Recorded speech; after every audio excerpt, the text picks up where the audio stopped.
नमस्कार दोस्तों, युग चेतना यूट्यूब चैनल पर आपका हार्दिक स्वागत अभिनंदन है। मैं श्यामलाल बरवड़ आपका हार्दिक स्वागत अभिनंदन करता हूं। देखिए दोस्तों, हिंदी साहित्य के इतिहास, हिंदी काव्य शास्त्र एक निःशुल्क मुहिम चलाई जा रही है। निःशुल्क प्लेटफार्म है जिसमें कॉलेज प्राध्यापक, नेट, पीजीटी और टीजीटी इनके लिए निःशुल्क मुहिम है और आप इस चैनल को सब्सक्राइब करें, लाइक करें। अच्छा लगे तो कमेंट बॉक्स में कमेंट करके हमें बताएं। आपका कोई सुझाव हो तो सुझाव भी हमें कमेंट बॉक्स में कमेंट के माध्यम से बताएं और आप इस चैनल को अपने साथियों के साथ शेयर करें। आपके साथी भी इस निःशुल्क मेगा क्लास का लाभ उठा सकें। देखिए, हमने पहले राम भक्ति काव्य धारा भक्ति काल में पढ़ लिया। हम अब पढ़ रहे हैं कृष्ण काव्य भक्ति धारा। कृष्ण काव्य पढ़ रहे हैं तो कृष्ण काव्य में हमने अष्टसाप्य कवि और उनके काल कर्मानुसार, उनके नाम के अनुसार वो सारा हमने पढ़ लिया। अब पढ़ रहे थे सूरदास की हमारी ये दूसरी कक्षा है। वैसे कृष्ण काव्य की हमारी ये 5वीं कक्षा है। आप प्लेलिस्ट में जाइए और वीडियो को खंगालें, आपको मिल जाएगा। टेलीग्राम लिंक दिया हुआ है और टेलीग्राम पर भी आपको पूरी सामग्री है आपको मिल जाएगी। ये एक निःशुल्क क्लास है दोस्तों और निःशुल्क क्लास का लाभ उठाएं। अभी आपके पास टाइम है तो आप निश्चित तौर से नोट्स बनाकर आप आगे बढ़िए। जो नोट्स बनाकर आगे बढ़ता है, पढ़ता है, वो हमेशा मुकाम हासिल करता है। देखिए, नवीन प्रसंगों की उद्भावना, नवीन प्रसंगों की उद्भावना सूर की बड़ी भारी विशेषता थी। ये आचार्य शुक्ल का कथन है, ये मोस्ट है। ये कई बार रिपीट होता है, टीजीटी पीजीटी में कई बार ये सवाल दोस्तों पूछा गया है। फिर आगे देखिए, सूरदास जब अपने विषय का वर्णन शुरू करते हैं, मानो अलंकार शास्त्र हाथ जोड़कर उनके पीछे दौड़ा करता है। उपमाओं की बाढ़ आ जाती है और रूपकों की वर्षा होने लगती है और संगीत के प्रवाह में कवि स्वयं बह जाता है। ऐसा कहने वाले आचार्य हजारी प्रसाद द्विवेदी है। जो कॉलेज प्राध्यापक की तैयारी करने वाले अभ्यर्थी है, विशेष तौर से इस कोटेशन को, इस तथ्य को लिख ले अपने कॉपी में और याद कर लें। एक एक बिंदु को लिखते जाएं।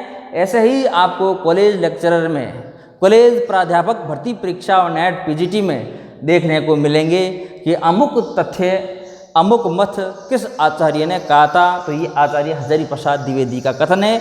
आप वीडियो को पॉज करके लिखते रहिए, ठीक है। आगे देखिए, सूर को गीत काव्यात्मक मनोरोगों पर आधारित विशाल महाकाव्य का है, ये कहने वाले हैं आचार्य हजारी प्रसाद द्विवेदी।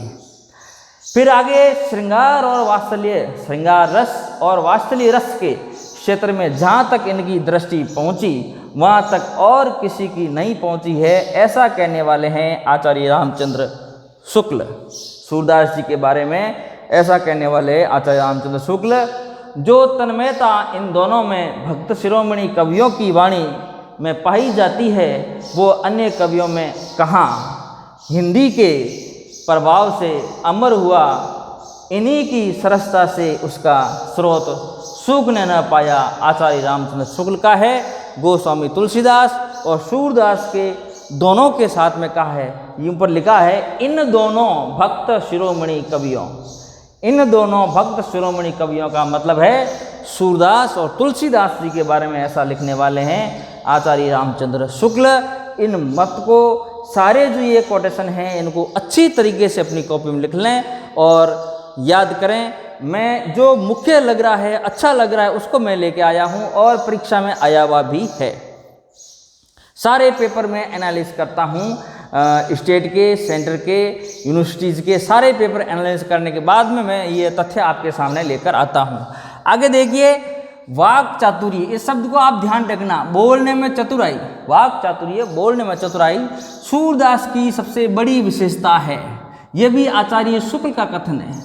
आचार्य शुक्ल का यह कथन है, वाक चातुर्य सूरदास की सबसे बड़ी विशेषता है। सूर की मृत्यु पर गोस्वामी विठलनाथ ने कहा, पुष्टि मार्ग को जाज जात है, जाको कछु लेनो हो ले लो। जिनको कुछ लेना हो वो ले लें। पुष्टि मार्ग का जाज सूरदास को कहा गया दोस्तों। तो ध्यान रखना, ये परीक्षा में पूछा है, टीजीटी में पूछा है, पुष्टि मार्ग का जहाज किसको कहा गया है? पुष्टि मार्ग का जहाज सूरदास को कहा गया है। उक्त पंक्ति किसकी है? उक्त पंक्ति विठलनाथ की है। इस बात को आप ध्यान में रखेंगे। पुष्टि मार्ग में पुष्टि शब्द का अर्थ है भागवत कृपा या अनुग्रह। सब पूछा जा सकता है, पुष्टि मार्ग को जा जात है, जाको कछु लेनो हो ले लऊ। उक्त पंक्ति में पुष्टि मार्ग या पुष्टि शब्द का अर्थ क्या है, ऐसा पूछ सकते हैं, तो अर्थ होगा भगवत कृपा या अनुग्रह, दोनों में से एक होगा, आप कर लेना। अच्छा सवाल बनता है परीक्षा की दृष्टि से। अष्टसाप के अन्य कवियों की मैं बात करूं तो सबसे पहले मैं कुम्मन दास की बात करूं। कुम्मन दास सबसे बड़े सदस्य हुआ करते थे अष्टसाप में, तो सबसे पहले मैं कुम्मन दास के बारे में बात करूं। अष्टसाप के वरिष्ठतम सदस्य है कुम्मन दास। उम्र के अनुसार इनका नंबर पहले पड़ता है। अष्टछाप के ही एक भक्त कवि चतुर्भुज दास इनके क्या थे? पुत्र थे। इनके पुत्र थे। चतुर्भुज दास कुम्मन दास के पुत्र थे और कुम्मन दास अष्टछाप के कवियों में काल कर्म के अनुसार श्रेष्ठ स्थान पाने वाले हैं। इस बात को आपको ध्यान रखना। पिछली कक्षा में मैंने बताया है काल कर्म के अनुसार जितने 8 कवि हुए हैं, 4 वल्लभाचार्य के और 4 गोस्वामी विठलनाथ के, चारों के मैंने काल कर्मानुसार विभक्त करके आपको बताया है। पिछली कक्षा में आप देख लेना। तो कुम्मन दास काल कर्मानुसार सबसे बड़े थे और इनके बेटे का नाम चतुर्भुज दास था। इनका एक पद बहुत ही प्रसिद्ध पद है जो अक्सर पूछा जाता है पीजीटी में, नेट में, कॉलेज लेक्चर में अक्सर पूछा जाता है, डीएसएसबी में और अदर स्टेट की जो हिंदी का पेपर होता है, हिंदी के पेपर में पूछा जाता है। संतन को कहाँ सीकरी सौ काम, आवत जात पनैया घिस गई, बिसर गयो हरि नाम। यह शब्द, यह जो पंक्ति है, यह है पंक्ति आपके कुम्मन दास की। अब इसका अर्थ यह है कि संतन को कहाँ सीकरी सो काम। शेरशाह सूरी ने एक बार कुम्मन दास जी को बुलाया। कहाँ बुलाया? फतेहपुर सीकरी बुलाया। फतेहपुर सीकरी बुलाया तो कवि क्या लिखते हैं? संतन को कहाँ सीकरी सो काम। संतों से क्या काम हो गया? सीकरी यानी बादशाह को उस समय साहे वक्त थे, साहे वक्त को क्या काम हो गया? तो लिखा है संतन को कहाँ सीकरी सो काम, आवत जात पनैया घस गई। आते और जाते मेरी पनैया यानी जो पैरों में पहनने जाने वाला जूते हैं वही घस गए, बिसर गए हरि नाम, हरि का नाम ही भूल गया। तो ऐसे साहे वक्तों को संतों से क्या काम है? ये पंक्ति बहुत ही इम्पोर्टेंट है और ये कई बार परीक्षा में पूछी जाती है, तो मैं इम्पोर्टेंट लगा देता हूँ। आप अपनी कॉपी में इसी तरीके से लिख लें। और साहे वक्त उस समय शायद बाबर हो सकते हैं और अकबर हो सकते हैं और फतेहपुर सीकरी में रहते थे। फतेहपुर सीकरी इनको बुलाया गया, तब इन्होंने कहा आवत जावत पनैया घिस गई, संतन को क्या बिसर गयो हरि नाम, मैं हरि का नाम ही भूल गया। आगे देखिए गोविंद स्वामी यह भरतपुर के रहने वाले थे। परीक्षा में ऐसा सवाल राजस्थान स्टेट वालों के लिए बहुत ही महत्वपूर्ण है, बहुत ही इंपॉर्टेंट है। जो राजस्थान स्टेट के अभ्यर्थी है और हिंदी से तैयारी कर रहे हैं तो विशेष तौर से ध्यान रखें। ऐसे सवाल पूछ सकते हैं गोविंद स्वामी का संबंध किससे है?